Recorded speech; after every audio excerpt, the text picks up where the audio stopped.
কিছুটা টিএমসির লোকও জেল খেটেছিল, তাদেরকে ভাইজান উকিল দিয়ে তাদেরকে বার করে এনেছে। আনার জন্য তারা আজকে আইএসএফ করছে।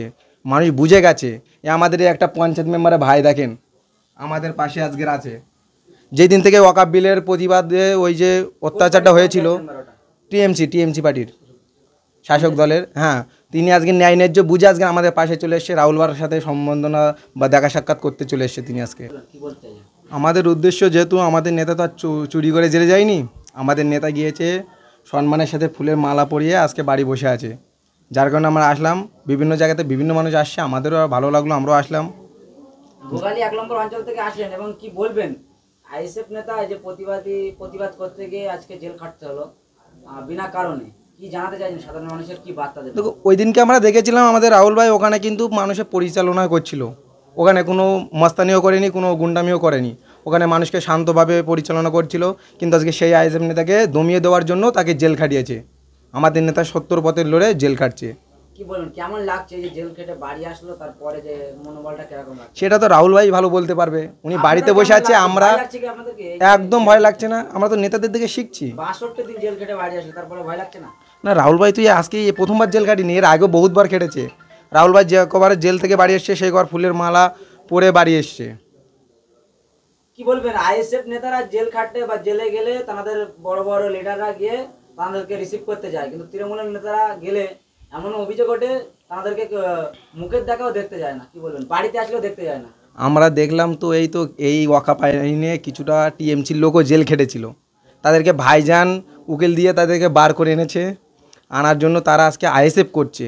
মানুষ বুঝে গেছে এ আমাদের একটা পঞ্চায়েত মেম্বারে ভাই দেখেন আমাদের পাশে আজকের আছে।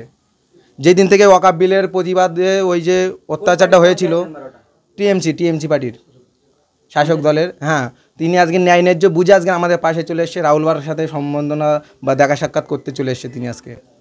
কি বলবেন আগামী দিন কি ভাঙড় শক্তিশালী হচ্ছে আইএসএফ, কি বলতে চাইবেন? অবশ্যই আরও কটা দিন ওয়েট করতে দাও, আমাদের নেতা বাড়ি আসুক কারিমুল দা, তারপরে আরও দেখিয়ে দেবো।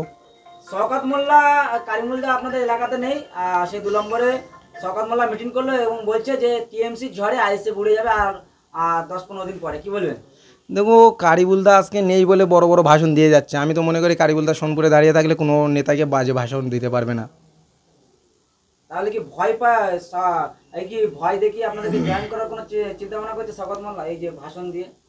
ও ভয় কি, মানুষকে টাকা দিয়েও কেনার চেষ্টা করছে, কিন্তু মানুষকে আজ পর্যন্ত তাকে সাপোর্ট দিয়েছে? মানুষ আইএসএফের ভালোবেসে ফেলেছে, আইএসএফ ছাড়া কোনো গল্প নেই, ভাঙড় মানে আইএসএফ।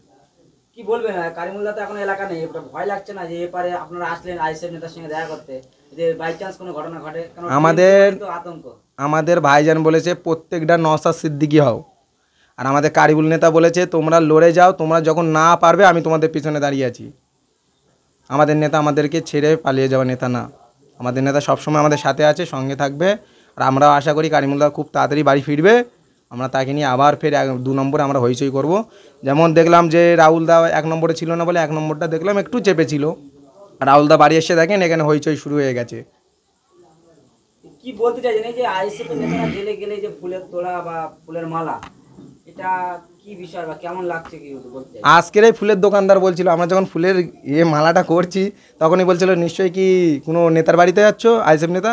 আমরা বললাম হ্যাঁ রাহুলদা। বলছে ও রাহুল ভাই? বলে আমার কিন্তু বহুত মালা গিয়েছে, মানে মানুষ নিয়েছে মালাটা।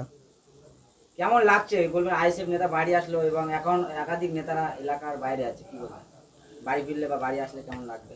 বাড়ি আসলে তো খুবই আনন্দিত হবে, কারণ তো ভাঙড়ের মানুষ নেতাদের মুখ পানে চেয়ে বসে আছে। নেতারা বাড়ি ফিরলে অবশ্যই আবার যেমন ভাঙড় হইচই ছিল ঠিক তেমনই হইচই থাকবে। না, আমরা ভয় করি না, আমাদের নেতারা বুক ফুলিয়ে জেলে যায়, বুক ফুলিয়ে বাইরে আসে, আমরা তাদের কর্মী, আমরাও কখনো ভয় করি না।